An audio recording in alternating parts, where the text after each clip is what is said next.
إن الحمد لله الذي خلق الإنسان بطبعه مدنيا وبعث إلينا رسولا عربيا عدنيا وهدانا به صراطا سويا.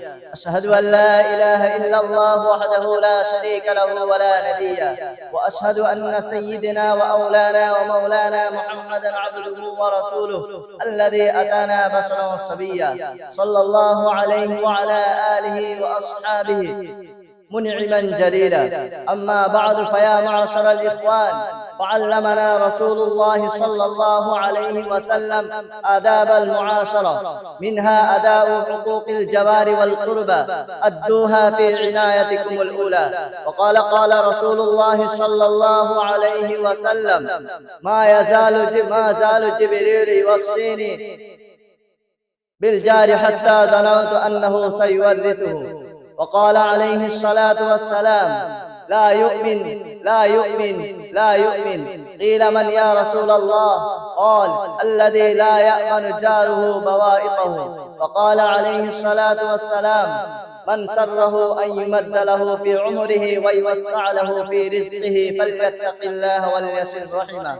أعوذ بالله من الشيطان الرجيم. بسم الله الرحمن الرحيم. فهل عسيتم إن توليتم أن تفسدوا في الأرض وتقطعوا أرحامكم؟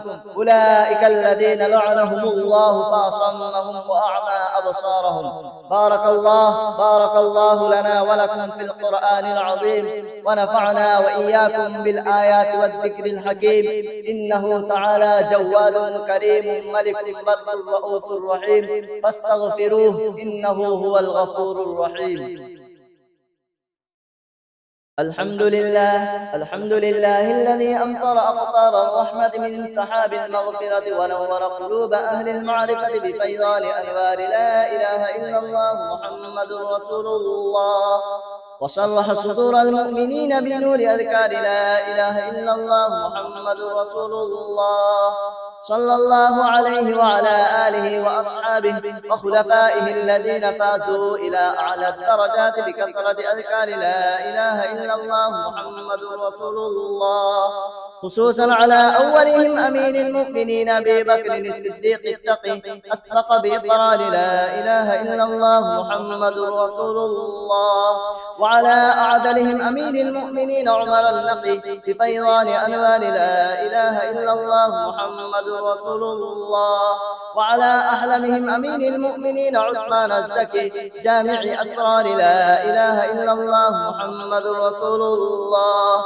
وعلى أعلمهم أمين المؤمنين علي الرضي قاطع الكفار بذي الفقار لا إله إلا الله محمد رسول الله، وعلى الإمامين الهمامين السعيدين الشهيدين أبي محمد الحسن وأبي عبد الله الحسين اللذين محبتهما موجب النجاة من العذاب الأليم، كاشفي أستار لا إله إلا الله محمد رسول الله، وعلى أمهما فاطمة الزهراء بأزهار لا إله إلا الله محمد رسول الله، وعلى الستة الباقية من العشرة ببشارة المصطفى صلى الله عليه وسلم، وعلى المهاجرين والأنصار، وعلى كل من استقر بإقرار لا إله إلا الله محمد رسول الله، شفيع في الحشر لا إله إلا الله محمد رسول الله، ومكتوب على باب الجنان لا إله إلا الله محمد رسول الله،